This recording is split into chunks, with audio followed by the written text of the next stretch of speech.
మాంసాహారం దౌర్భాగ్యం, శాకాహారం సౌభాగ్యం, జీవితం కాకూడదు అభాగ్యం, ఆరోగ్యమే మహాభాగ్యం.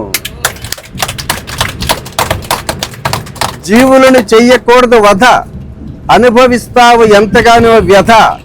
తెలుసుకోలే వాటి బాధ, ధ్యానం చేస్తే గ్రహిస్తావు వాటి గాథ.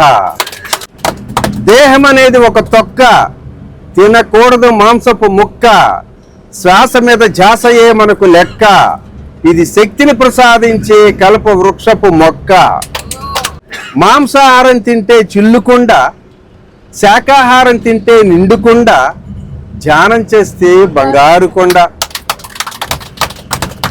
అందుకే మనశ్శాంతిని కోరే మానవులారా, మహాకరుణతో మరొక్కసారి ఆలోచించుదాం. నీటిలోన పుట్టి నీటిలోన పెరుగుతూ నిగనిగలాడే చేపలు మనకేమి చేటు చేసే? గడ్డి గాదములు తిని బిడ్డలు వెరే బ్రతికే మేకలు జింకలు మనకేమి హాని చేసే? నీజమును మృంగుతూ తెలవారుతుందని తెలుపుతూ కోతలేస్తున్న కోళ్లు మన ధనమేమి కొల్లగొట్టే? అడవిలో పుట్టి అడవిలో పెరుగుతూ మేకలు జింకలు ఆకులు తినుసు అవలీలుగా కొండలెక్కుచుండా, మేక జింక కుత్తుకులు కోసి మాంసము వండి తిని మనుజుడు మంచమెక్కు